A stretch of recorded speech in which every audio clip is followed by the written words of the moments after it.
تعلیمی ادارے کھولنے کے فیصلے کے بعد پنجاب حکومت نے SOPs پر عمل درآمد یقینی بنانے کی تیاریاں شروع کر دی ہیں۔ اس حوالے سے محکمہ صحت نے ایک کتابچہ بھی جاری کیا ہے۔ Secondary, primary and secondary health Muhammad Usman اس وقت ٹیلی فون لائن پر ہمارے ساتھ موجود ہیں، ان سے اس بارے میں مزید بات کرتے ہیں۔ سر، بہت شکریہ آپ کے وقت کا۔ یہ بتائیے گا کہ محکمہ صحت تعلیمی اداروں میں SOPs پر عمل درآمد یقینی بنانے کے لیے کیا اقدامات اٹھا رہا ہے؟ جی دیکھیے SOPs پہ تو عمل درآمد جو ہے وہ ٹو فولڈ ہوتا ہے۔ سب سے پہلے تو آپ نے لوگوں کو بتانا ہوتا ہے کہ SOPs ہیں کیا، اور چونکہ یہاں پہ ہمارا جو سیگمنٹ ہے وہ بہت بڑا ہے، چھوٹے بچوں سے لے کے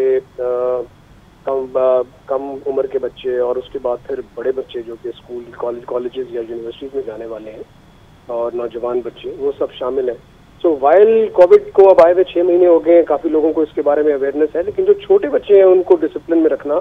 قدرے ڈیفیکلٹ ہوتا ہے۔ آپ کو پتا ہے کہ چھوٹے بچوں کی جو انوائرمنٹ ہے اس کے اندر وہ کیسے ماسک پہنیں گے اور وہ ٹیچرز کیسے اس کو کمپلائی کروائیں گے۔ بچہ ہر وقت کھیلنا چاہتا ہے، جیسی بریک ہوتی ہے وہ آپس میں ان کی مختلف قسم کی ایکٹیویٹیز ہوتی ہیں، تو اس کے لیے ہم نے ایک بڑا انٹرسٹنگ سا ایک کتابچہ بنایا ہے۔ اب یہ کتابچہ بیسکلی ہماری جو سوچ ہے وہ یہ ہے کہ جو ٹیچرز ہیں وہ بچوں کو اس کتابچے کے بارے میں بار بار اویئرنیس دیں گے، کیونکہ جو بھی چیز امپلیمنٹ کرنی ہو وہ اگر تو اس کی اویئرنیس اچھی ہو تو اس کی امپلیمنٹیشن بھی آسان ہوتی ہے۔ اس لیے یہ کتابچہ ہم نے بچوں کے لیے، اور ایک اسی طرح کی بکلیٹ جو ہے وہ ہم نے SOPs کی ٹیچرز کے لیے بھی بنائی ہے۔ SOPs تو ہم اجرا آلریڈی 2-3 ہفتے پہلے ہم نے کر دیا تھا، لیکن وہ سائیکلو اسٹائل ایک سرکاری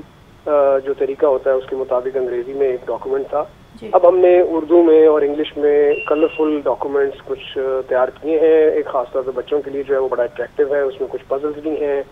بچوں کے لیے کچھ کیچی ورڈز ہیں تاکہ بچوں کو یاد رکھیں، اور اگر ہم زیادہ سے زیادہ لوگوں کو اس کی اویئرنیس دینے میں کامیاب ہو گئے تو آٹومیٹکلی SOPs کی جو امپلیمنٹیشن ہے وہ آسان ہو جائے گی۔ آپ یہ بات ذہن میں رکھیے کہ کسی بھی سوسائٹی کے اندر ہر شخص کے لیے ایک پولیس والا کھڑا کرنا یا ایک ایسا شخص کھڑا کرنا ممکن نہیں ہوتا جو اس کو کسی نہ کسی SOP پہ عمل درآمد کرا رہا ہو۔ تو زیادہ تر تو جو ہے ہم انحصار اسی بات پہ کرتے ہیں کہ لوگ خود سے کوآپریٹ کریں، اور وائل ہمیں اندازہ ہے اس بات کا کہ یہ بیماری جو ہے وہ ہماری سوسائٹی کے ساتھ ساتھ پوری دنیا کو اس وقت اپنی لپیٹ میں لیے ہوئے ہے، اور جب تک اس کی ویکسین دریافت نہیں ہوتی اس کے خلاف جو ہے وہ ہمیں پروٹیکٹیو ارینجمنٹس ہی کرنے ہیں۔ ٹھیک ہے عثمان صاحب، یہ بتائیے گا کہ کیا اسکول آنے والے بچوں اور اساتذہ کا کورونا ٹیسٹ محکمہ صحت کرے گا، اور اگر ایسا ہی ہے تو کیا اتنی بڑی تعداد میں ٹیسٹ کرنے کی صلاحیت موجود ہے؟ جی، ٹیسٹنگ کا ایک رینڈم ٹیسٹنگ کا پلان ہم نے بنایا ہے۔ یہ تو ظاہری بات ہے کہ یہ ایک ایسا ٹیسٹ تو ہے نہیں کہ آج آپ کر لیں گے تو کل دوبارہ ضرورت نہیں پڑے گی۔ اس لیے اگر اس بات کی پاسبلٹی ہوتی تو پھر ہم یہ کیپیسٹی کی بات کرتے، کیونکہ آپ کو کل دوبارہ کرونا ہو سکتا ہے، یعنی آج آپ ٹیسٹ کریں اور آپ نیگیٹو نکلیں تو اس بات کی گارنٹی نہیں ہے کہ کل بھی آپ نیگیٹو ہوں گے۔ تو یہ تو روزانہ ٹیسٹ کرنے والی بات ہے، تو روزانہ تو کسی بھی سسٹم کے اندر ہر اسکول جانے والے بچے کا ٹیسٹ جو ہے وہ نہ کیا جا سکتا ہے، ناممکن ہے۔ دیئرفور ایک پلان بنا ہے جس میں رینڈمائز ٹیسٹنگ ہونی ہے۔ کچھ اسکول سلیکٹ کیے گئے ہیں جو 1000 سے کم کی تعداد کے اسکولز ہیں، کچھ 1000 سے 2000 کی تعداد کے اسکولز ہیں، کچھ ایسے اسکولز ہیں جہاں 3000 سے زائد بچے پڑھتے ہیں، اور پھر اسی طرح کچھ یونیورسٹیز ہیں، ان یونیورسٹیز کا ایک پلان بنایا گیا تو رینڈملی ہم 5 سے 10% بچوں کو ٹیسٹ کیا کریں گے روزانہ کی بنیاد پر، اور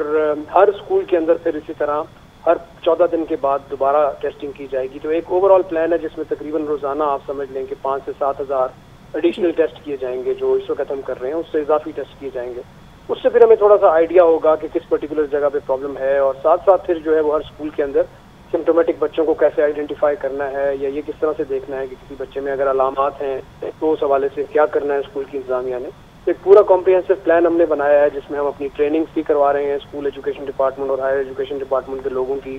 اور ساتھ ہی جو اپنا سیمپلنگ کی ایک رجیم ہم نے بنائی ہے اس کی امپلیمنٹیشن بھی کرنے جا رہے ہیں۔ تو انشاءاللہ تعالیٰ